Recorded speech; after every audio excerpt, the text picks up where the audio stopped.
कब आपने महसूस किया कि आप लड़का नहीं बल्कि लड़की से ज़्यादा आइडेंटिफाई करते हैं?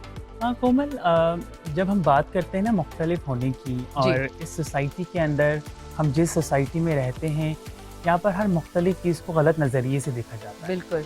और बीइंग अ ट्रांसजेंडर वुमन, ऐसा नहीं था कि मैं एक रात को सोई और सुबह उठी मुझे लगा कि मैं एक ट्रांसजेंडर हूँ। एक ज़िंदगी गुजारी है और एक उम्र हो गई है मेरी, अभी तमाम मैंने चीज़ें एक्सपीरियंस की हैं। और ऐसा नहीं है कि मुझे शुरू से नहीं पता था कि मैं मुख्तलिफ हूँ, क्योंकि सोसाइटी मुझे मुख्तलिफ तरीके से ट्रीट करती थी। मैं बचपन से ही मुख्तलिफ थी, मेरी फैमिली की वजह से लोग मुझे छेड़ते थे। मुझे नहीं पता कि मुझे वो लोग क्यों छेड़ते थे, क्योंकि मैं तो बच्चा थी उस वक्त। और स्कूल के अंदर मुझे मॉक किया जाता था, बुली किया जाता था, क्योंकि मैं बहुत फेमिनिन सी थी। तो एक वक्त में आके मैंने अपने आप को आइडेंटिफाई किया कि मैं एक ट्रांसजेंडर वुमन हूँ।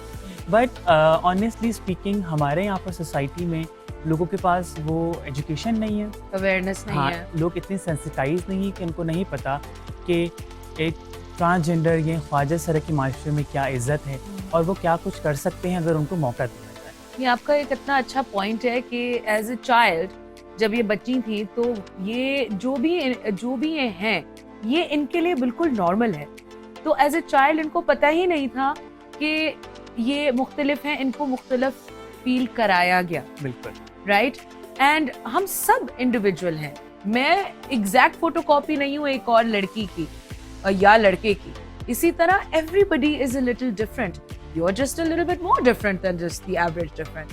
That doesn't mean it's good और बैड। सो जब आपने रियलाइज किया कि आप जो लोग समझते हैं वो नहीं हैं, तो आप then did you must have gone through some anxiety और फ्रस्ट्रेशन और सैडनेस और एंगर। देखिए, ऑब्वियसली ज़िंदगी में बहुत सारी मौक़ों पर आपको बहुत ट्रॉमा होते हैं। जब लोग आपको नहीं समझ रहे होते और आपको खुद भी समझ नहीं आ रहा होता कि लोग आपको क्यों तंग कर रहे हैं। और ऑब्वियसली एक वक्त में आके जब आप अपने बारे में जानने की कोशिश करते हैं, जब अपने आप को आप आइडेंटिफाई कर लेते हैं, तो फिर आपके घर वाले भी आपको सपोर्ट नहीं करते, बिकॉज हम ऐसे माशरे में रहते हैं जहाँ पर पेयर प्रेशर बहुत है, जहाँ पर पेरेंट्स को भी हम जैसे बच्चों को अपने से अलग करने पर मजबूर कर दिया मकसद जाता है। क्यों, क्या वजह है इसकी कि क्या वो समझते हैं कि ये आप खुद से कर रहे हैं, या उनको कोई अंदाजा नहीं होता कि ये भाई अंदर हार्मोनल एक चीज़ है, एक फिजिकल चीज़ है, आपके कंट्रोल में ये नहीं है, या वो डिनाइल में होते हैं। देखिए, पेरेंट्स तो हमारे हमेशा डिनाइल में ही रहते हैं, बिकॉज एक तो जनरेशन गैप बहुत है।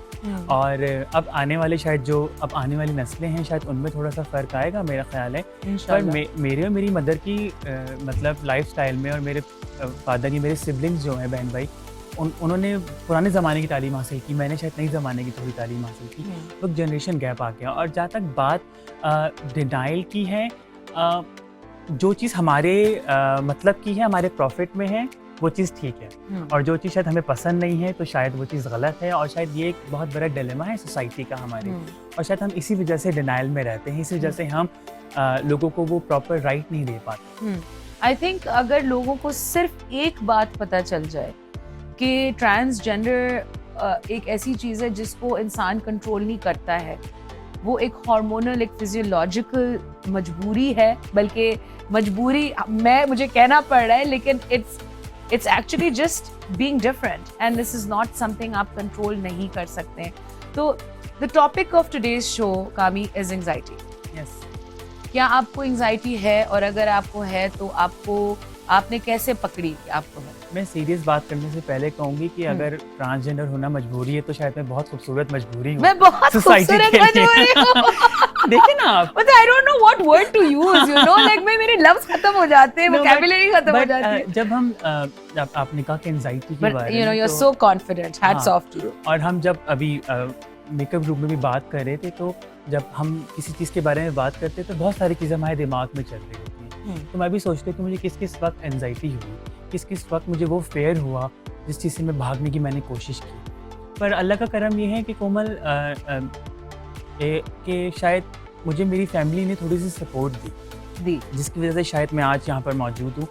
फैमिली सपोर्ट होना, आपके इर्द गिर्द में आपके अच्छे लोग होना बहुत ज़रूरी है। और ऑब्वियसली मैंने जैसे आपको बताया कि स्कूल की लाइफ में मुझे मॉक किया जाता, जब मैं टीचर से कहती थी कि लड़के मुझे तंग कर रहे हैं, तो वो कहती थी कि तुम लड़कियों के साथ जाकर बैठ जाओ।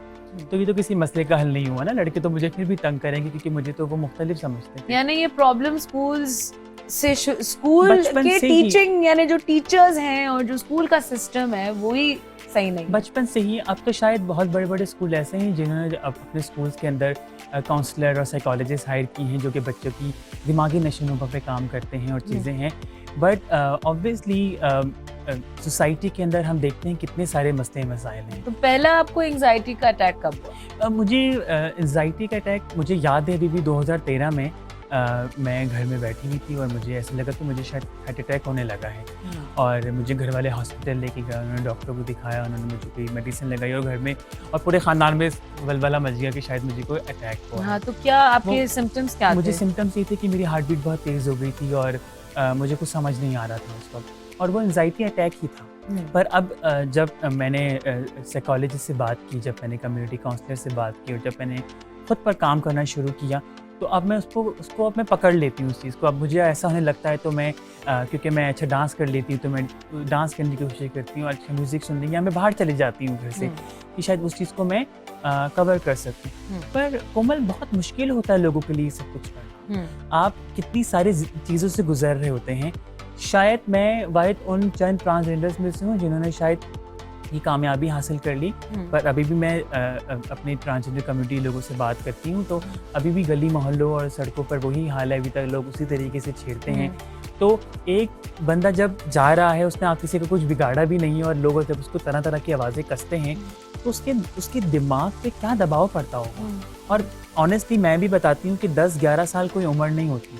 10-11 साल की उम्र में जब मैं घर से बाहर कहीं जाती थी तो गली मोहल्ले के बच्चे ही वो मेरे पीछे से तालियां बजाते थे। नॉर्मल बच्चों को इतना बुली किया जाता है, गलत अल्फाज कसते थे, हाँ। गलत अल्फाज कसते थे। तो शायद वो बचपन से ही मेरे अंदर वो एंजाइटी डेवलप हुई। ऑफ कोर्स ये चाइल्ड ट्रॉमा आपको बेसिकली, जिसने एक वक्त में आके शायद मुझ पर अटैक किया और मैंने उसको कम करने की कोशिश की, पर ये बहुत सीरियस इशू है।